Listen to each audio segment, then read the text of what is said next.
Allah Azza wa Jal first announces to all of the angels, and we understand that it includes at that time Iblis among them, Inni khaliqun basharan min teen. I am about to create a human being from dirt or from clay. When he's saying this, he has not made Adam yet. فَإِذَا سَوَّيْتُهُ وَنَفَخْتُ فِيهِ مِنْ رُوحِي. And when I'm done balancing him, and when I blow into him from my ruh, then he says, فَقَعُوا لَهُ سَجْدًا. Then fall into sajda before. Allah has described that He is about to create our Father, and He has also described the process He's going to use to create us. He says, first of all, I'm going to make him from teen. We're not the only creation on this earth made from teen. In fact, all of the animals and all of the species that exist on this planet also are made from teen. But there's something additional about this creation that He's about to make, our Father, and by extension us, that is more than just teen. There's something more than just this animal presence, this animal existence. فَإِذَا سَوَّيْتُهُ. When I make him balanced. So Allah says there's a level of balance and perfection that is going to be added to this creature that doesn't exist in other creatures. Allah is telling us that human beings will have an ability to balance opposing things. They're going to have the ability, for example, to balance their individual needs with the needs of their family. They're going to balance their personal responsibilities with social responsibilities. They're going to balance their rights and their responsibilities. The balance is actually between our impulses, our emotions, and our thought process. So let me explain what that means. When a hungry dog sees something, it goes and it bites it.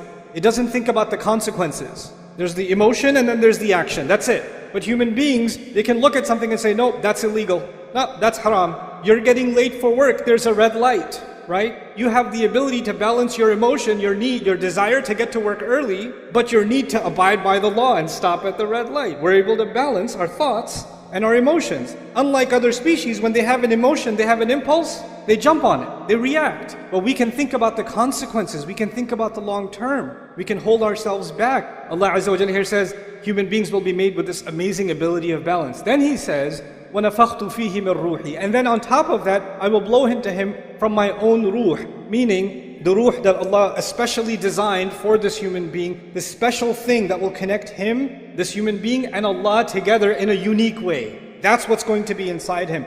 So this ruh is inside him, unlike other animals and other species. There's a special kind of thing, a special kind of light inside this human being. So he's made up of these three things. He's made up of dirt, and he's made up of this balance, and he's made up of this ruh.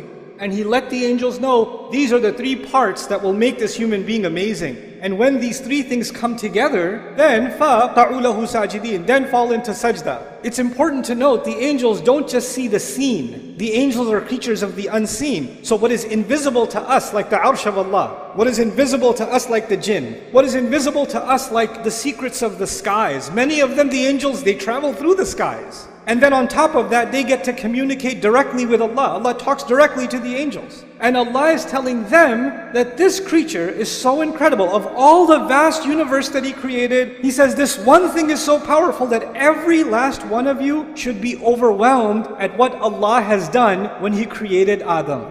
That you should fall into sajda.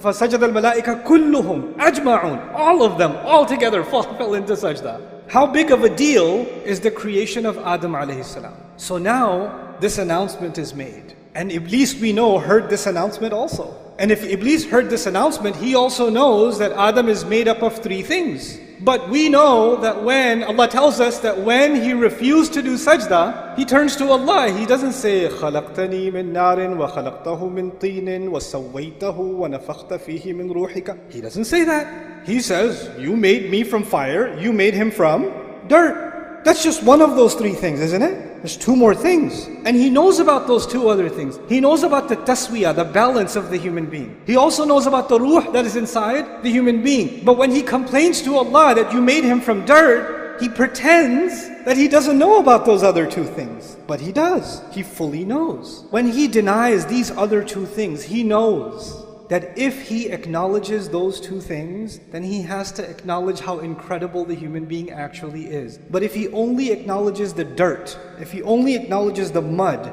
then what's the difference between Adam and a horse? What's the difference between Adam and a cow and a monkey? They eat, he eats. They get shelter, they get shelter. They have kids, he has kids. He's just an evolved animal. That's all. Okay, so he can stand on his 2 feet. Big deal. He deliberately denies 2 components of our existence out of the 3. Now, he hates humanity. He blames Allah for giving us this position. He swore that he wants to not only see Adam alayhi salam fail, because if you hate Adam, then you got Adam expelled from Jannah, you should be like, I'm good now. I got my revenge. Feel better. Nah, he doesn't feel better. He's like, now I'm going to get his kids. And now I'm going to get his family. Now I'm going to get their kids and their kids. And he keeps ruining human beings time and time and time and time again. One of the things that we learn from this passage and these ayat of the Quran is that Iblis did not want the human being to be acknowledged as something worthy. One of his greatest successes, if he can convince you and me that in fact you're not worthy. Self-worth, valuing yourself, respecting yourself as a human being is actually one of the great crises in the world today. Oh, I used to have a job, but I'm retired now. Nobody cares about my opinion. I'm worthless. I just sit home all day. My son has a job. My daughters are gone away to college, and I'm just useless here. I'm just a burden on everyone. There's an old man sitting in his home thinking he's completely worthless. All I can do is just go to the masjid and come back, but I live with this worthlessness inside me. It's just better if I just die. A young man lives with worthlessness. He says, my brother graduated. My cousin got a job. Everybody else is doing better. This one already got married. Look at me. I've got nothing. Everybody tells me I'm a loser, I must be a loser. What does Iblis want to do? He wants to get people to say things around you in your life. They'll say things to you that make you feel worthless. They don't even realize they're doing it, but they're having this effect on you when you start thinking, yeah, maybe I am worthless. Maybe I'm not that big of a deal. I'm a nobody. Once you develop low self-esteem, you don't value yourself, then you're always thinking the only way I will be valued is if somebody else values me. If somebody else approves, then I have value. So I'm gonna take a picture of myself. I'm gonna make sure I change all the filters enough times, and then I'm gonna post it online, and I'm gonna wait for somebody to do this, or somebody to put one of these, or at least a mashallah or something. Give me something, because if somebody gives me, I have some value. Okay, now what do I gotta do? I need more value, because I'm worthless again. I haven't posted in 2 days. I need to get back on. I need to feel valued again. When you don't have enough value for yourself, you're always looking for value from where? Somewhere else. Someone else. Always looking for somebody else's approval. Always looking for somebody else's compliment. You didn't say anything. What do you think? What do you think I should do? What do you think of this? What do you think of that? Constantly asking for somebody else's opinion. Because without it, you're worthless. When you have low self-esteem, then you can't deal with any of your rights. Like, people can walk all over you, they can humiliate you, and in your head you're like, yeah, I deserve it, I'm scum anyway. What's even better is Iblis comes to those in your life sometimes and he says, hey, say this to him. Say, you know what? I know I treat you like a dog, but you deserve worse than that. So you should be happy that I even treat you this much. And you hear that enough times, and what happens? You start internalizing it. Because human beings, even if you reject something at first, if you hear it enough times, you start getting influenced by that. You start seeing yourself that way. When you start developing this is a great victory of shaytan, because shaytan says, that's what I was saying, man. That's exactly what I was saying, just dirt. Look at him. What ballads, what ruh. And what does Allah do? Before you and I even came on this earth, because of what our father was given, which we have been given, the creation of our bodies, then on top of that the taswiyah, and on top of that the ruh. He gave us an honor above all of Allah's creation, and all of Allah's creation see us as a miracle of Allah, worthy of all the angels falling into sajda, in awe of what Allah has done. So now the angels in the heavens are impressed with you, and you're not impressed with yourself. You think you're worthless. But this is one side of the equation, that we value ourselves. But Iblis, he's got multiple tactics. One subject that keeps coming up is self-love, self-worth, self-esteem, which is what I'm talking about too, but you can take that too far. You're amazing. You're the best. Believe in yourself. You.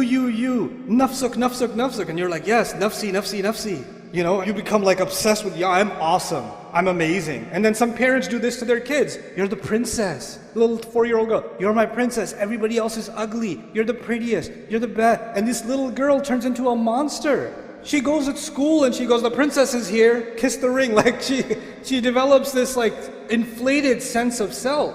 This is actually the reality of arrogance. So on the one hand, we value ourselves, but what we actually are supposed to value is the potential that Allah gave us. We're supposed to value the ability to make the effort that Allah gave us, not the things that Allah gave us. The things that Allah gave us, He can give to anybody else. And these things will come and they will go. But the only thing of value before Allah is, and before ourselves, should actually be just our efforts. وَأَن لَيْسَ لِلْإِنسَانِ إِلَّا مَا سَعَى. Human beings will have nothing of worth on Judgment Day except the efforts that they made. That's it. This balance between confidence and humility, that has to be struck. Because too much self-worth will turn into arrogance. And too much humility, then you start thinking, I'm nothing, I'm nobody. And that's what Allah Azza wa Jal defined as one of the most amazing qualities that human beings have. There's this spiritual and there's this material. There's this confidence and there's this humility, and they both coexist. There's taswiyah all the time. And it's remarkable, right, that on the one hand Allah mentioned dirt, and on the other hand Allah mentioned the ruh, the two opposites, and in between them He mentioned balance. فَإِذَا سَوَيْتُهُ وَنَفَخْتُ فِيهِ مِنْ رُوحِي. SubhanAllah. Our entire life is supposed to be a struggle to find that balance, to find that real worth in ourselves. So we're not looking for it in other people, we're not looking for it in things, we're not looking for it in posts or engagement or followers. We're not looking for worth in the clothes we're wearing. We're looking for worth in what we give to Allah Azza wa Jal. No goodness is worthless. No good effort is worthless. No human being is worthless. Find value in yourself that Allah has already given you. May Allah Azza wa Jal allow us to value ourselves, see our worth, and not allow shaytan to make me and you see ourselves as someone worthless or unworthy or someone who should be stepped on or should be punished. We should stop doing that self-hatred, and may Allah allow that self-value never to turn into arrogance.